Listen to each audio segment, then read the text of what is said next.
Vamos a abordar el tema que nos concierne hoy, que es el tema de los procesos de construcción de conocimiento. Digamos, lo hemos llamado construyendo el conocimiento, ¿no? Bueno, yo quiero compartir con ustedes hoy una serie de inquietudes con el tiempo y las limitaciones, lógicamente, que nos da una actividad de este tipo, ¿no? No tiene sentido estar muchísimo tiempo porque también ustedes se cansarían y tiene, digamos, este tipo de actividades que acotarlas en un marco temporal para que también sean útiles, ¿no? Pero digamos, en ese espacio temporal limitado, pero me parece que interesante y eficaz y que nosotros intentamos que sea útil para todos, pues esta temática, la temática de cómo se construye el conocimiento, es una temática que yo la empezaría a situar como una temática que está caracterizada, que está asignada en estos momentos por lo que yo llamaría tiempos de cambio, ¿no? Es decir, hoy día el conocimiento básicamente es sinónimo de estar vinculado a una transformación continua en los elementos que componen dicho conocimiento, ¿no? Como tienen ustedes ahí en la transparencia, que a lo mejor están viendo, el ejemplo o la metáfora que a mí se me ocurre como más significativa de estos procesos tan intensos de cambio es que hoy cualquiera de nosotros, por supuesto, anda acompañado de un celular, ¿no? Y ese celular, sin el cual ya prácticamente parece como que no podemos vivir, ¿no? Pareciera como, ¿no? Haríamos entonces siempre la pregunta esta clásica medio en broma, pero al mismo tiempo medio en serio, ¿no? O sea, ¿cómo hacíamos antes cuando no teníamos celular, ¿no? Hoy dependemos del celular para todo, o sea, para situarnos en el auto, para ir de un sitio a otro, para buscar una información sobre el cine al que vamos a ir, sobre el libro que estamos leyendo, en fin, sobre cualquier cuestión prácticamente que nos rodea, ¿no? Bien, cuando compramos ese celular, como digo, estamos presuponiendo que cada cierto tiempo, por ejemplo, le vamos a tener que renovar las apps, ¿no? O sea, ya ni siquiera digo el software del propio celular, sino incluso las apps que bajamos y que, como todos sabemos, pues son específicas de cada actividad concreta que hacemos con el celular, ¿no? Bueno, fijémonos que esto que nos parece cotidiano realmente es una cosa impresionante, ¿no? Es decir, si lo comparamos con hace simplemente unas pocas décadas, a nadie se le hubiera ocurrido que cuando compraba una lavadora o una radio o un libro, iba a tener que estar cambiando continuamente, actualizando el sistema mediante el cual ese aparato funcionaba, ¿no? Y sin embargo, hoy día lo aceptamos como parte, digamos, de una necesidad tecnológica fundamental. Pero es que ese artilugio tecnológico es a su vez un instrumento de conocimiento, ¿no? O sea, en ese celular estamos leyendo, estamos orientándonos especialmente, etcétera, etcétera. O sea que el cambio, como ustedes ven, se ha convertido como una especie de imperativo, ¿no? O sea, es decir, si una persona dice que no cambia el celular desde hace 5 años, pues lo más probable es que tenga un producto absolutamente obsoleto.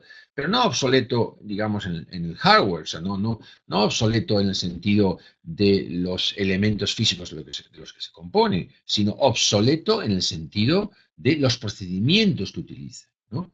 Entonces, realmente, bueno, yo creo que es una profundidad realmente importante, ¿no? Y nos da una idea, ya digo, de la centralidad, ¿no? Que está ocupando la idea de cambio en nuestros tiempos, ¿no? Que sin lugar a duda, pues es un rasgo verdaderamente único de la época que nos ha tocado vivir, comparándolo con otras etapas de la humanidad o de nuestra propia historia occidental, ¿no?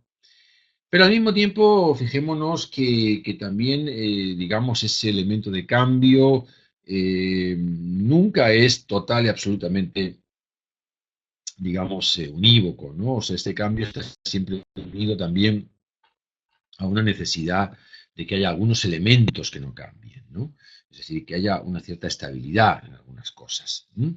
Porque si el cambio, digamos, afecta a prácticamente todas las dimensiones de las actividades cognitivas, bueno, pues me parece que resultaría indudable que entraríamos en una especie de, digamos, de colapso de los propios sistemas de conocimiento, ¿no? O sea, necesitamos una cierta estabilidad, digamos, en las creencias, en los valores, en los mismos procedimientos que utilizamos para adquirir conocimiento. ¿Mm?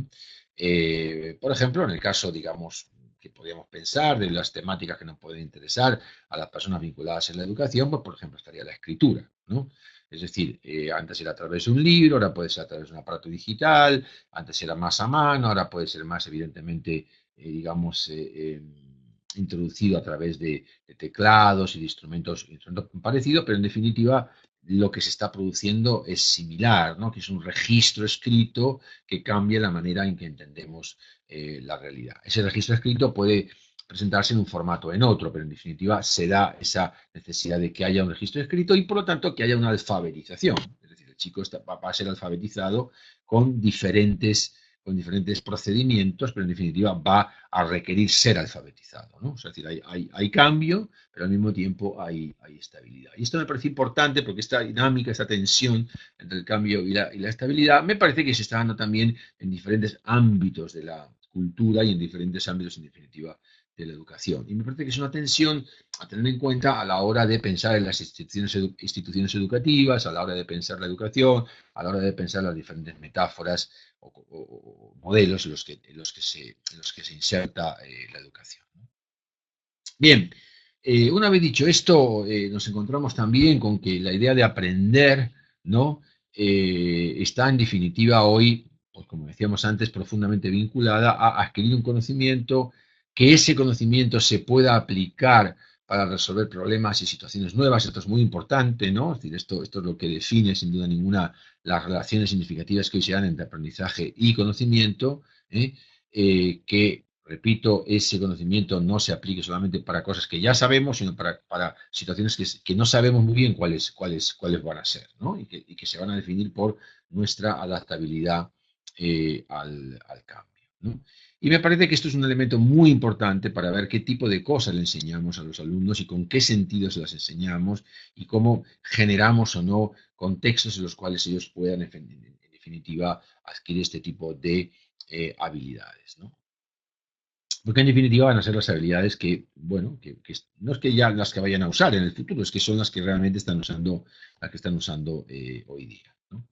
Entonces, en este sentido de educación y cambio, o sea, en definitiva, lo que yo quiero compartir con ustedes hoy es cómo esta idea de cambio, ¿no? Está siendo muy significativa en el ámbito educativo y cómo los fenómenos educativos nos interesa concebirlos, digamos, desde esta perspectiva del cambio, ¿no? Y cómo la construcción de conocimiento, en definitiva, es necesario entenderla como un proceso de interacción entre lo externo y lo interno.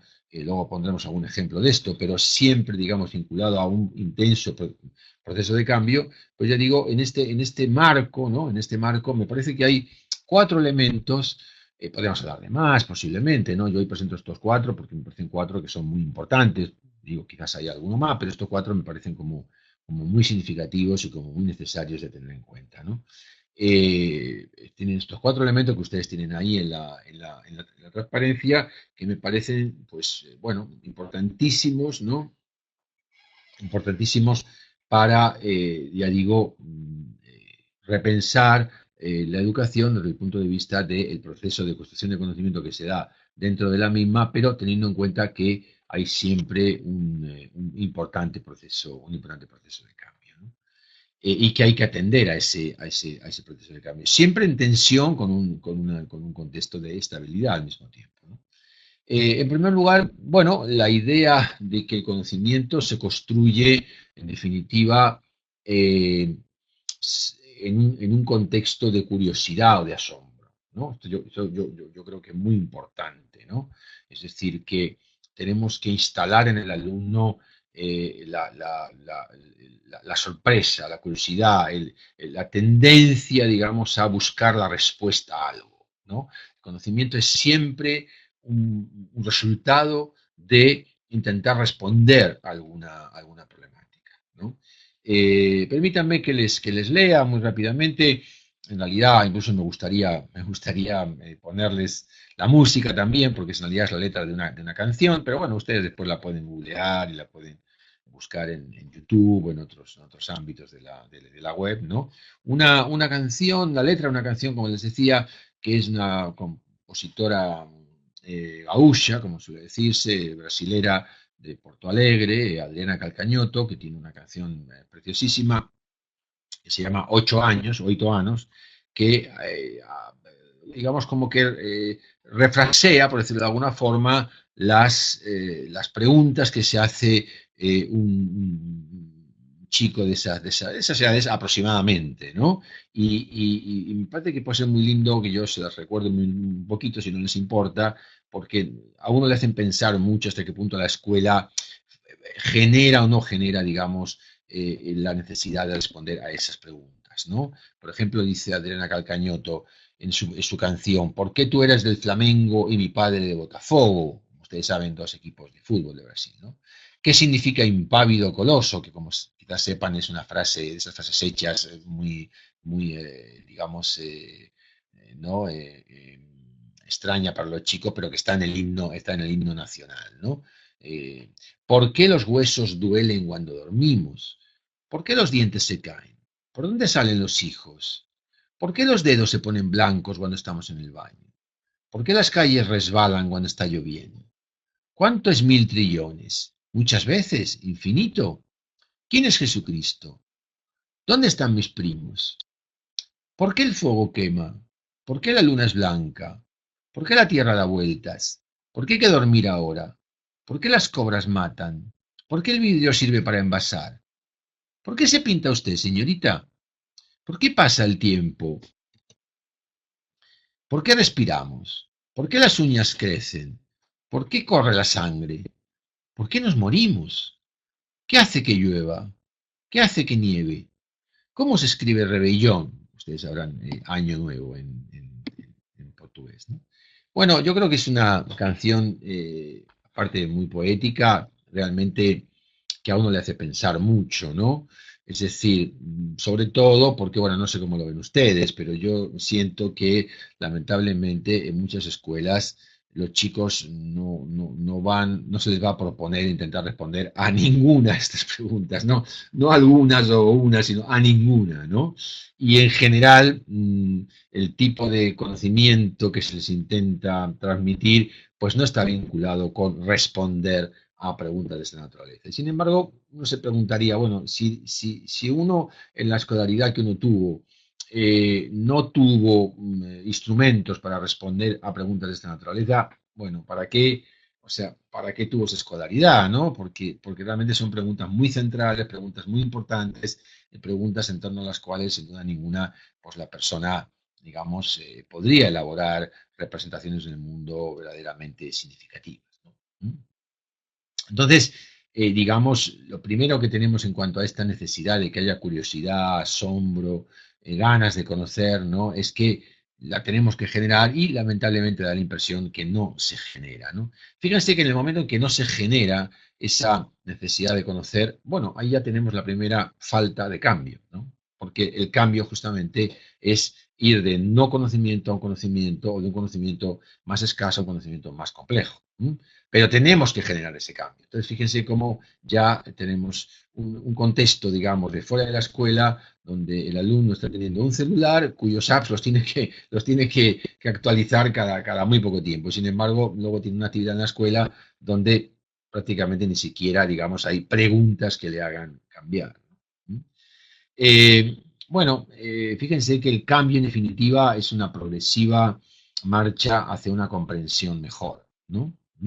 No es que el cambio en cualquier ámbito conceptual a uno le suponga necesariamente pensar las cosas de manera definitivamente verdaderas, ¿no? No, sencillamente uno va a ir progresando poco a poco hacia una comprensión más compleja.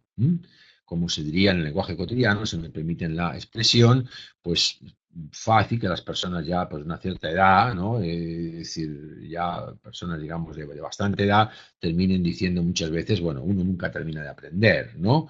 Hoy me he sorprendido que ocurría esto, que yo nunca había pensado que iba a ocurrir, cosas parecidas, ¿no?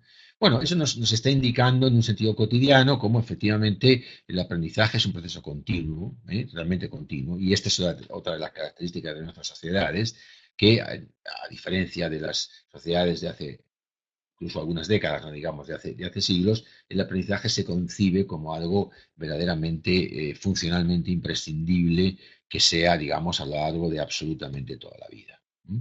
Y que sea así porque si no verdaderamente la persona queda realmente muy desfasada, ¿no? Queda realmente muy desfasada. Es decir, otro de los elementos de nuestras sociedades es que no solo el cambio se está convirtiendo en un proceso muy continuo, sino la velocidad de ese cambio, ¿no? Que también es realmente muy, muy intensa. Y dentro de una misma generación hay procesos de transformación verdaderamente muy brutales y ya digo, a gran velocidad. Hay después otros dos elementos que me parecen muy importantes, ¿no? Que me parecen muy, muy importantes porque digamos que en principio parecería como que no tienen que ver con el cambio, sin embargo, desde mi punto de vista, son dos elementos realmente profundamente vinculados al cambio, profundamente vinculados al cambio. ¿Eh? El primero de ellos, como ustedes ven ahí, es el desarrollo de la autonomía y el segundo, el que tiene que ver con la dialogicidad, ¿no? Luego hablaremos de ello, ¿no?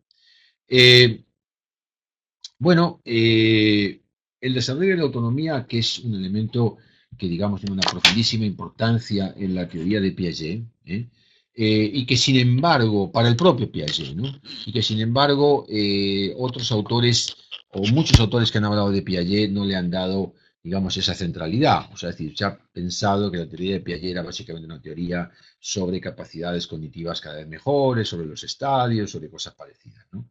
Y sin embargo, todo eso está en la teoría de Piaget, por supuesto, los estadios, la comprensión cada vez mejor, las operaciones concretas, las operaciones formales, todas esas cosas. Pero todo eso en realidad para Piaget está al servicio de una persona que pueda ser cada vez más autónoma. En definitiva, ser más autónomo quiere decir ser más libre. ¿Mm? Ser más autónomo quiere decir ser menos heterónomo. O sea, ser más autónomo quiere decir ser más independiente y menos dependiente. ¿Y más independiente de qué? Bueno, más independiente en definitiva de todo el conjunto de elementos que condicionan la vida humana. O sea, en definitiva, para Piaget y para otros autores del desarrollo cognitivo, conocer mejor es la posibilidad de entender mejor el mundo y de tener más posibilidades de actuar libremente ante el mundo, ¿no? Por lo tanto, ya digo, el desarrollo de la autonomía es, en definitiva, sinónimo de la generación de un individua, digamos, más libre, entre comillas, ¿no? Ya sabemos que la libertad absoluta no existe, pero que no existe la libertad absoluta no quiere decir que no existan grados de libertad, ¿no? Grados de libertad. Entonces, ya digo, ese desarrollo intelectual, social y moral incluso, ¿no? Que estudia el propio Piaget, en definitiva, está al servicio del desarrollo de la autonomía. Entonces, esto no es menor. Esto no es menor porque me parece que la escuela debería hacer de ese desarrollo de la autonomía un cambio, en definitiva, un cambio verdaderamente importante. Y ese cambio es el que lamentablemente, bueno, vemos que muchas veces la educación no es capaz de generar, ¿no? No es capaz de generar, es decir, de lograr que las personas, digamos, tengan una disposición más libre con respecto a su entorno, ¿no? Y la dialogicidad, en definitiva, que es la capacidad de conversar con el otro, de tener en cuenta al otro, de poder entender la perspectiva del otro, pues también me parece un proceso tremendamente importante desde el punto de vista del cambio. Porque, en definitiva, si tenemos una actitud dialógica, eh, estamos no solamente pudiendo cambiar nuestra posición sobre algo, sino haciéndolo a través de la aceptación y la comprensión del otro, ¿no? Y esto me parece también tremendamente importante y algo, una dimensión, digamos, que la escuela debería sin duda ninguna favorecer, ¿no? Bueno, desde este punto de vista, como ustedes saben, clásicamente se ha entendido que el conocer, en definitiva, no es repetir, ni es copiar, ni es almacenar, sino que en realidad conocer es finalmente el producto final de una interacción, digamos, entre la experiencia externa y los esquemas internos, ¿no? Los esquemas internos son las ideas que ya tenemos, y la experiencia interna, pues, bueno, en definitiva es la que recibimos todos a través de nuestros diferentes ámbitos, ¿no? Familiar, personal, profesional, etcétera. Pero se da la paradoja, como ustedes saben, que esa experiencia interna, perdón, esa experiencia externa nunca es bruta, ¿de acuerdo? O sea, lo que el profesor presenta nunca es lo mismo para todos los alumnos. Lo que el profesor presenta pues puede estar muy claro para algunos y muy oscuro para otros, ¿no? ¿Y de qué depende? Pues depende de que unos u otros alumnos pues tengan esquemas internos que les permitan comprender lo que el profesor dice, ¿no? Por lo tanto, experiencia externa y esquemas internos, en definitiva, son dos elementos que interactúan todo el tiempo. ¿No? En esa interacción es donde se da verdaderamente la comprensión y, en definitiva, la construcción del conocimiento y, en definitiva, en última instancia, el cambio. Si conseguimos que el alumno haga esa interacción entre lo que el profesor está explicando, el libro de texto está presentando, la escuela está generando y la actividad cognitiva del alumno, estamos favoreciendo efectivamente que se dé un cambio. ¿No? Y si no, me temo que estamos generando una situación pues, excesivamente estática. ¿No? En este sentido, la comprensión, como decía antes, la estamos viendo como una marcha de una representación más simple a una representación más compleja, que parta, como estábamos diciendo, de las preguntas como fuente de conocimiento y de las preguntas en el sentido, como decía antes, de autonomía. O sea, de las preguntas que el individuo se haga, ¿de acuerdo? Que la persona se haga a sí mismo. Es decir, la pregunta puede ser maravillosa, las que yo he dicho antes pueden ser más o menos poéticas, más o menos interesantes, pero si no se las hace el individuo, el que tiene que hacerla es la persona, ¿no? El que tiene que hacerla es el propio alumno. O sea, tenemos que lograr que el alumno sea importante esa pregunta que está surgiendo, ¿no? Y esto es lo que va a producir un decremento en la heteronomía intelectual, tanto un aumento en la autonomía intelectual. ¿No? Bueno, entonces en definitiva, estos han sido un poco los elementos fundamentales, digamos, que yo quería compartir con ustedes hoy. Estamos abiertos también, por supuesto, a ver algunas de sus preguntas, no todas quizás porque no vamos a poder tener, digamos, todo el tiempo para ver todas las preguntas. En este momento están en línea, por suerte para todos nosotros, pues creo que son 200, casi 270 personas, lo cual es realmente fantástico. Y en todo caso, quiero decirles que la actividad está siendo grabada y que se enviará posteriormente y creo que se coloca también en el canal de YouTube, ¿no?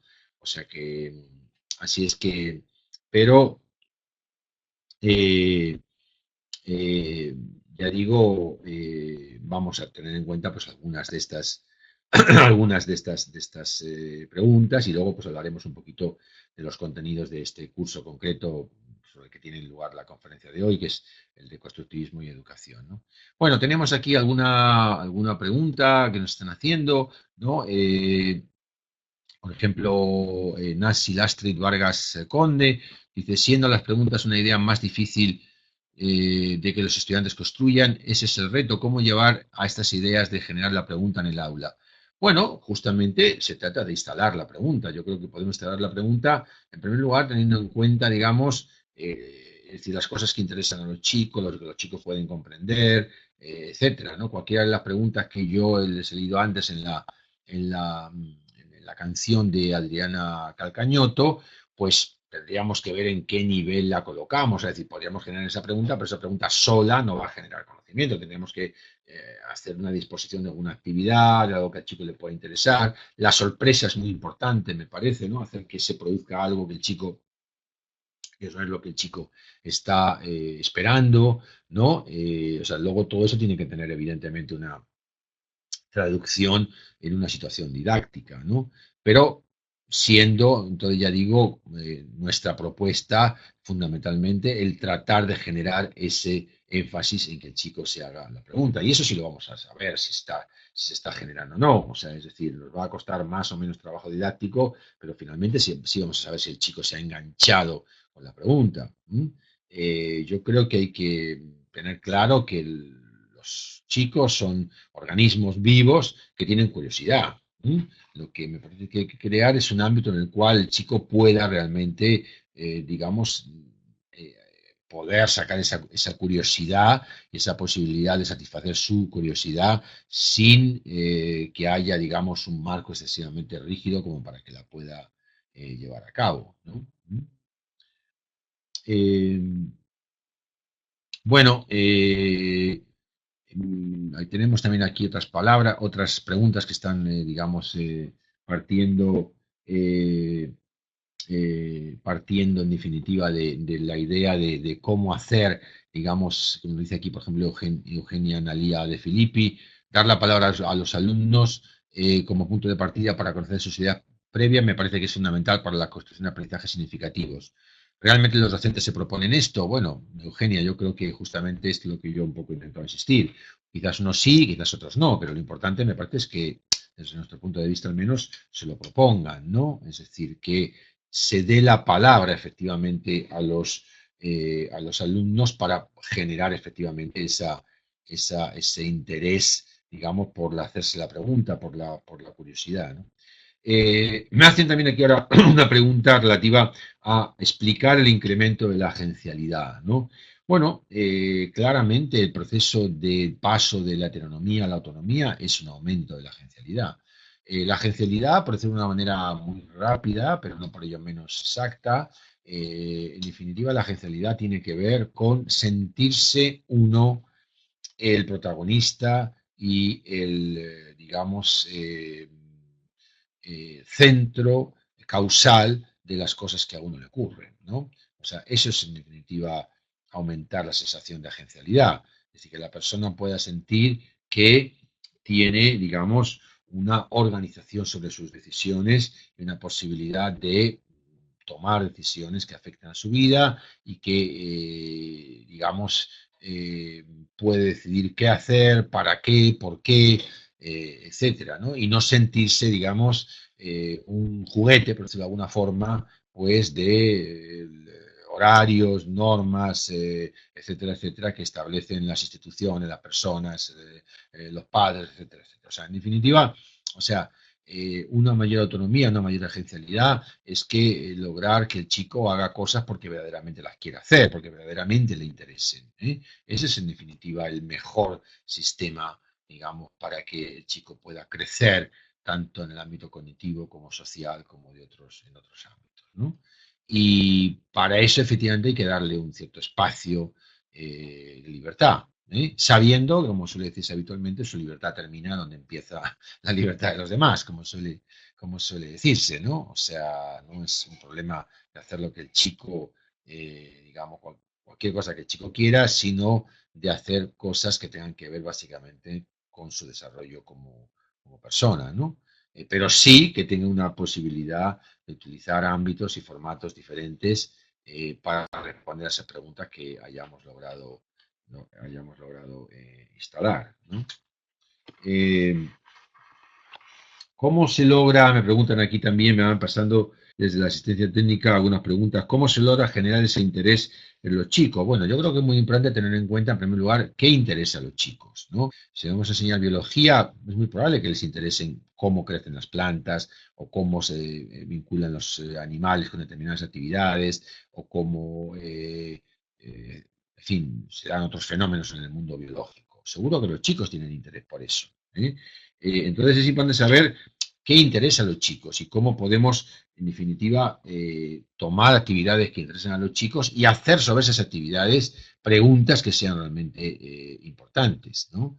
Eh, eh, yo creo que hay muchísimas, ¿eh? Yo creo que hay muchísimas, o sea, evidentemente siempre que se habla del interés genuino de los chicos, se plantea siempre que en un primer momento, si uno hace esa pregunta a los chicos qué les interesa, evidentemente van a aparecer enseguida cosas muy mediatizadas por los medios de comunicación, ¿no?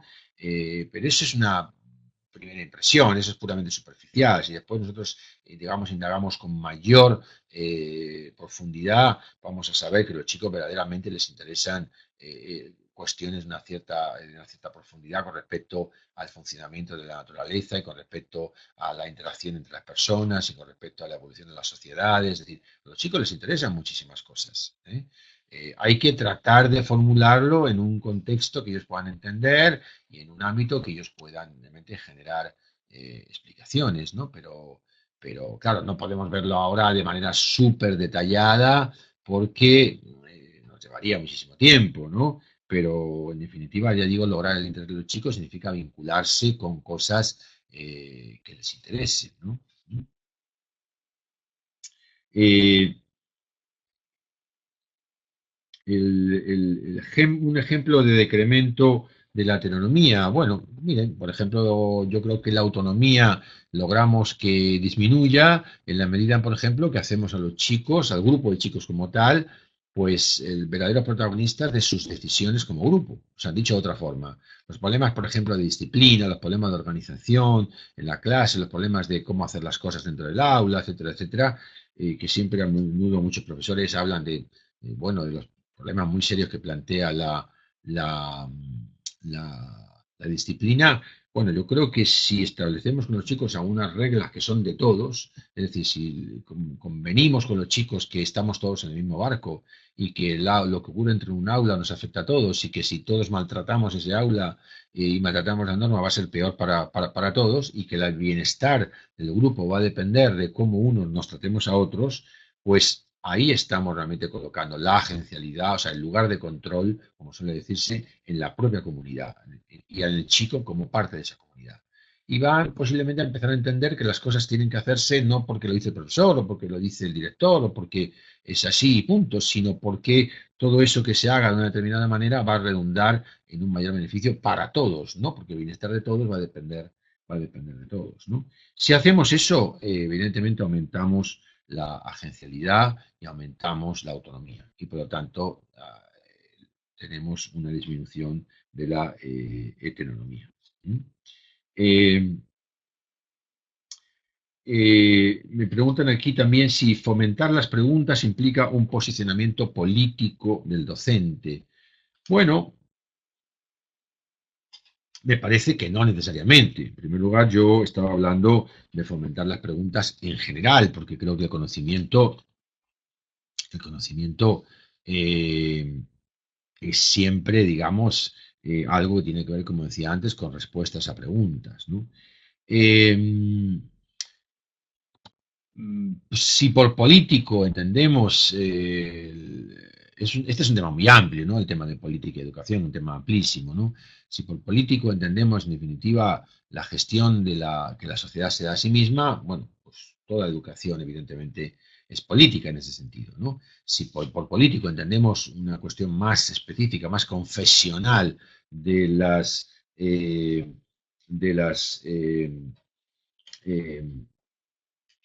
digamos, de las creencias específicas del docente, no digamos ya no solo específicas en su sentido amplio, sino partidarias, ¿no?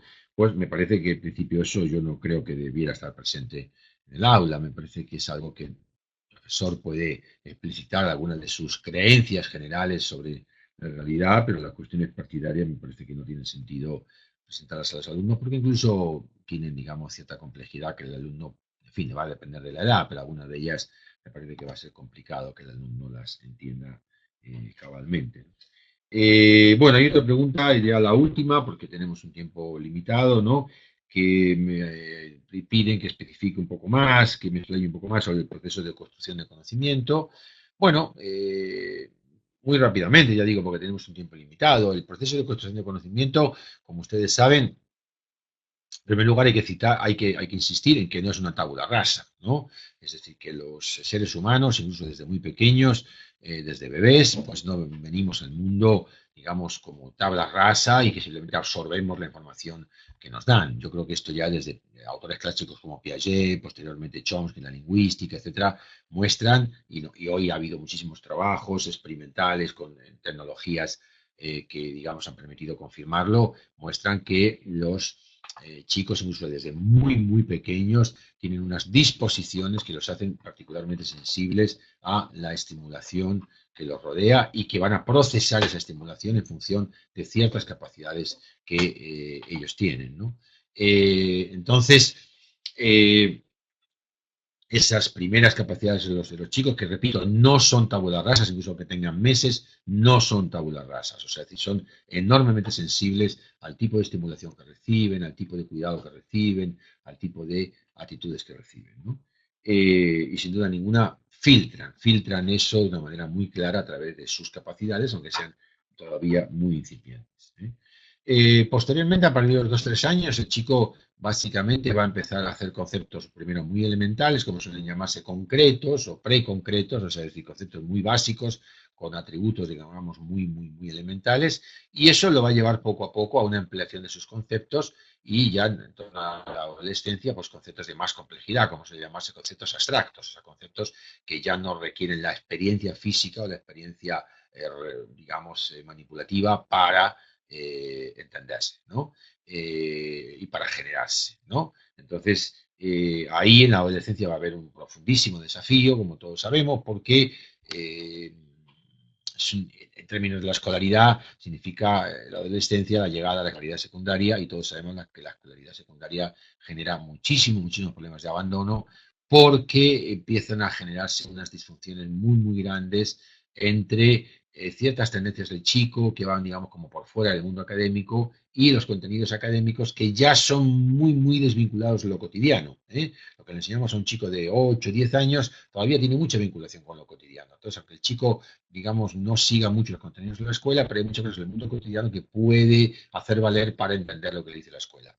Pero a partir ya de los 12, 14, eso no funciona. Es decir, los contenidos de la escuela ya son súper específicos, son súper académicos, son súper formalistas. Y entonces tiene que utilizar un pensamiento abstracto, pero al servicio de ese lenguaje tan formalista y tan académico. Y eso muchas veces genera, como todos sabemos, pues abandono, fracaso, etcétera.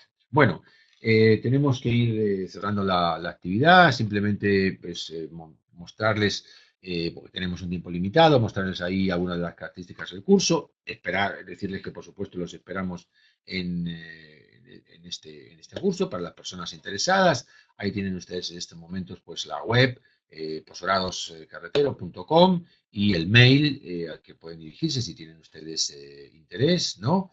Lo tienen ahí ustedes en la web. Es un curso que dura un año académico, es totalmente virtual, es decir, ustedes lo pueden hacer desde su casa, desde cualquier sitio en el que estén, sea cual sea, y si ustedes pues van a otro país o van de vacaciones o salen a casa de algún familiar, pues también lo pueden seguir porque en definitiva es totalmente, digamos, en la red, estén donde estén.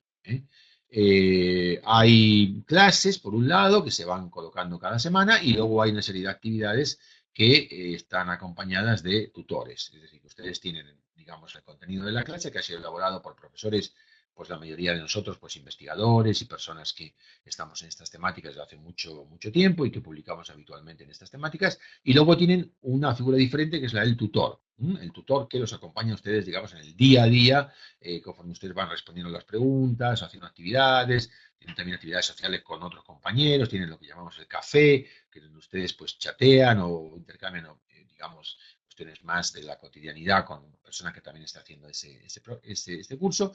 Y tienen ustedes ahí ahora mismo en pantalla los 5 módulos, ¿verdad? Tienen primero desarrollo cognitivo y aprendizaje, donde hablamos de temáticas más o menos similares a las que yo he hablado hoy. Después el módulo 2 sobre procesos cognitivos y aprendizaje escolar, ya más de aplicación de todo esto al ámbito escolar. En el módulo 3 la enseñanza, es decir, cuestiones vinculadas con ya no con cómo el chico aprende, sino cómo enseña el profesor, que son, como ustedes saben, dos cosas que están muy relacionadas, pero que son diferentes. En el módulo 4 tienen ustedes diferentes contenidos en relación con didácticas específicas de diferentes materias, ciencias sociales, lectura, ciencias naturales, matemáticas, porque son las más, digamos, bueno, las más frecuentes en todos los sistemas educativos. No es que sean las únicas, pero son las más frecuentes. Y el último módulo, porque realmente hoy tiene realmente muchísima importancia, como hemos comentado anteriormente, está todo el tema de la integración de las tecnologías de la información y la comunicación, o sea, las llamadas nuevas tecnologías, que ya no son tan nuevas, ¿no? Que ya llevan varias décadas, y la importancia de esta tecnología para el aprendizaje. Bueno, muchísimas gracias. Saludos otra vez aquí desde Madrid, desde España. Para nosotros ya aquí ya son casi las 11 de la noche, así que con permiso de ustedes vamos a ver si nos vamos a cenar, y ustedes tienen todavía la tarde por delante, así es que, bueno, hasta pronto y los esperamos en nuestros proyectos educativos virtuales. Hasta pronto. Hasta luego.